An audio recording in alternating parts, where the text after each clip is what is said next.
Muraho bakunzi bacu, bakunzi ba Impano TV, twagarutse kandi muri parti igira kabiri, tukaba twagaruye umutumigwa wacu mwiza umukozi w'Imana, akaba yaratubwiye ubuhamya bukomeye cyane muri parti ya mbere. Hanyuma ubu nyine rero tukaba tubafitiye ibindi bintu bishasha byiza cyane tuza kuganiraho n'umukozi w'Imana. Muze kutuba hafi, mwicara mutegere, kandi ndabizi neza yuko biza kubafasha. Nimba bigufashije wandike muri comment, ukore subscribe na share, utubwire urabikunze se, nje ndabikunze kandi ndabishaka. Hanyuma reka dukomeze. Pasiteri urakaza kandi neza, namwe muragasanga. Turanezerewe kandi gusa kandi kubatumira mu kiganiro cyacu kugira ngo dukomeze tuganire. Hanyuma rero njewe nk'umunyamakuru, reka mvuge gutyo, nakira amakuru meza cyane y'ibikorwa mwakoze. Mwatubwiye ko mwakoze imisitari myinshi, mwasenze Imana, aho mwagiye mukora imirimo itangaje myinshi. Imana yabafashije kuko hatarimo Imana ntacyo twashobozwa. Dushobozwa na Yesu Kristo duha imbaraga, kuko niko ijambo ry'Imana ritubwira. Haleluya, amen.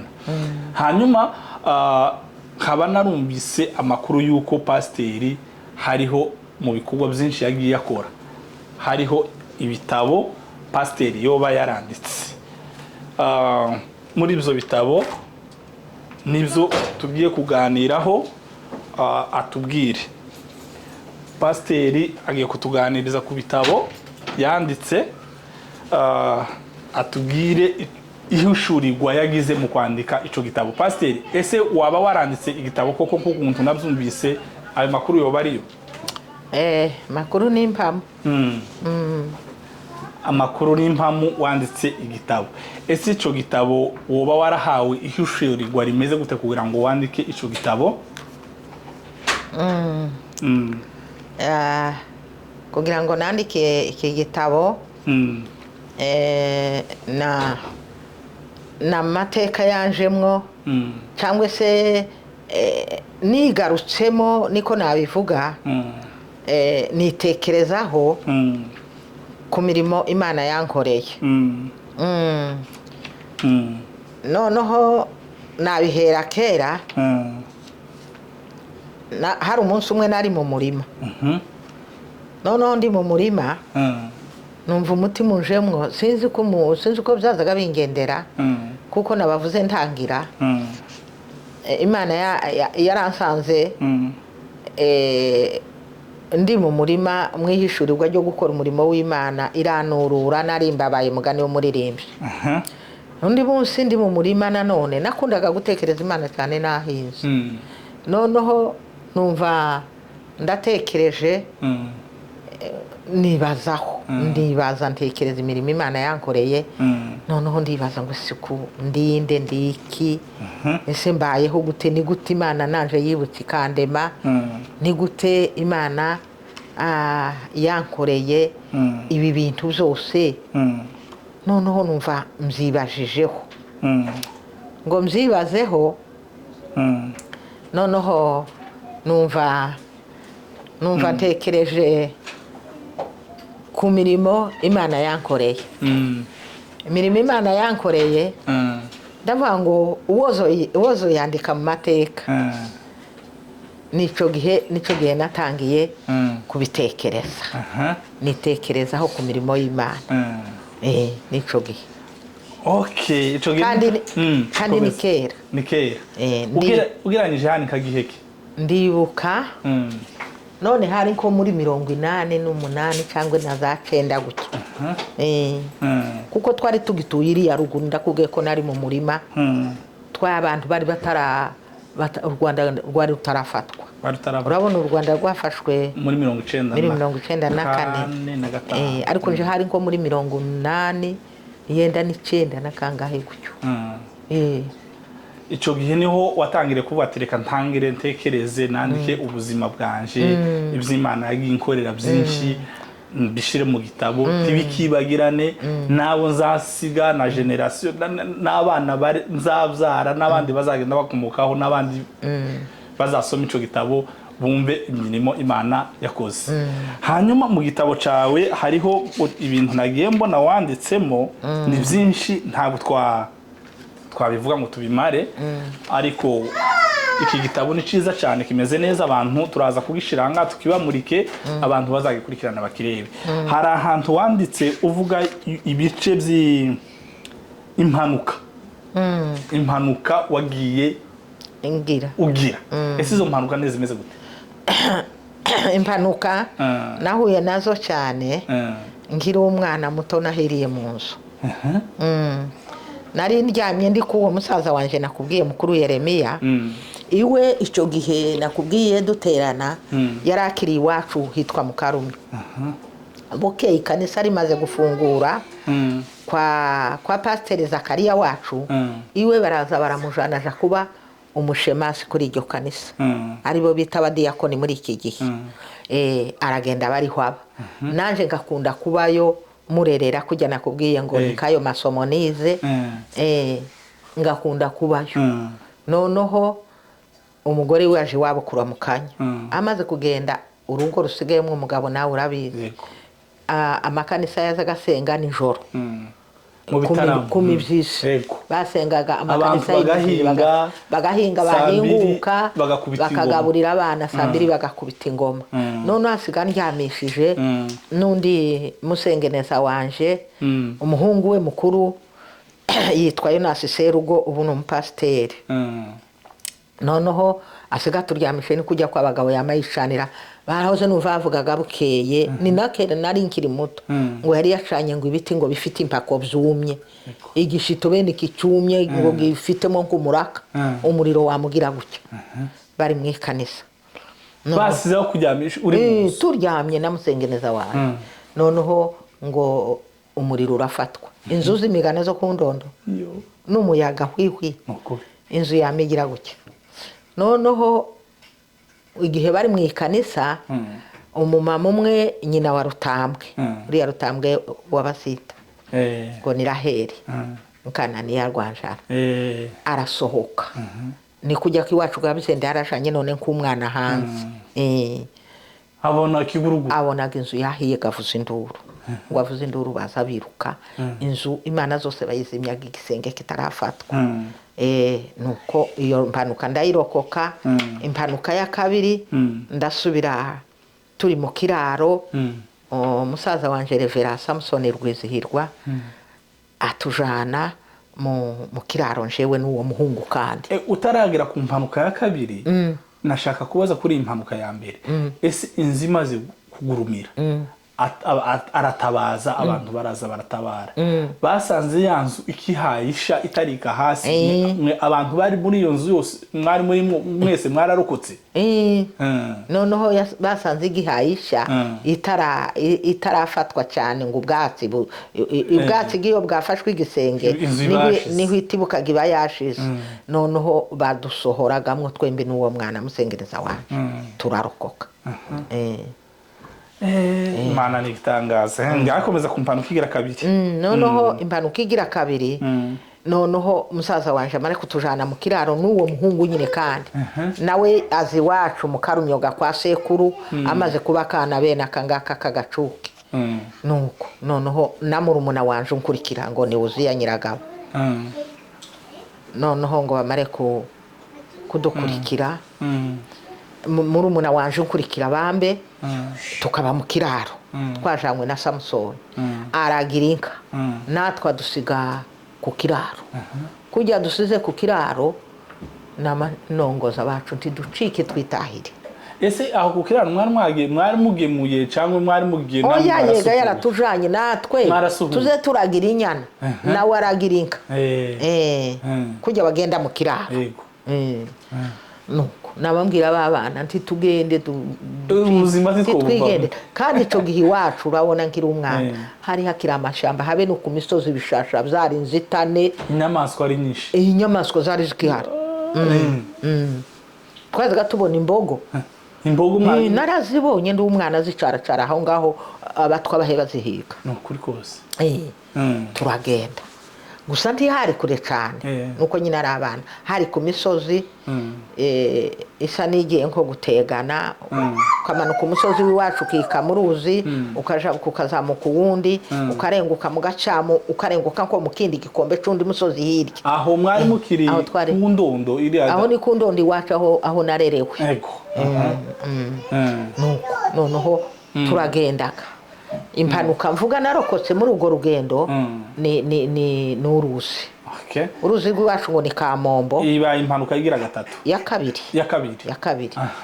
uruzi rw'iwacu Kamombo noneho n'uruzi ruza rutwara abana kubera rwabaga hagati mu mazu imihana yacu yabaga irwunamiye gutyo abana kujya bagiye gukina bene abatoya bacika nk'abavyeyi batamenya igihe bagiye abana baruko batwara maze gutwara abana bagera none ko kuri 6 habe n'umwuzukuru w'uwo mugabo musengereza wanje twacikanye ku icumu ry'umuriro nawe yarapfuye muri ino myaka yashize yishwa n'ugo ruza abana nk'aba bacika ndashika rukabajana ngo shikega nicaza umwe ku nkombe ndamubwira ngo usigara aha mpe kuwayo amazi ahayangera nkaha kujya mbaye ngena nsindaga namuhetse harimwe amabuye anyerera mbona ndamujabukije ndasandagaruka ndiheta njabutse uwundi ikiza kenereka ko ari ibintu byari bigoye abantu nashitse muhira data akazayama yikorera amaboko akazayikorera amaboko avuza induru ninde ubajabukije ati ntawe tuje twenyine kandi nikingaragariza ko nari mutoya uko ndibukuruzi gusa nzani bukuruzi nkibuka nuko data yazavuza induru ngo twari dupfuye ariko ntiyankubita yari kugukubita gute kandi aho urokotse kujya ikintu aya ni ubuzima bwanje nagize chance yo kudakubitwa kuva mbayeho sinigeze nkubitwa nuko iyo mpanuka nayo turayirokoka gutyo nabo bana urwo ruzi ntirwatwica Okay.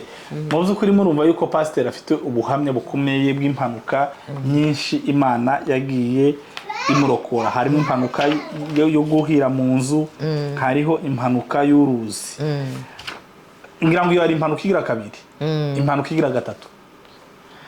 Impanuka igira gatatu mu gitabo wanditse wavuze ko hari umunsi Revera Yeremiya Ruboneka yagiye gusenga ninjoro asiga niyo indi kigira bamwanditse ngo ni reverence uko nyine ibintu byo kwandikirwa se kwinginga kurya baravuze ngo mpananje n'ugusaba noneho hariho hamwe naze mbabwira ngasanga ikintu kimwe bagihinduye uko kitari kiri byenda nk'abatuzi bazumva aya makuru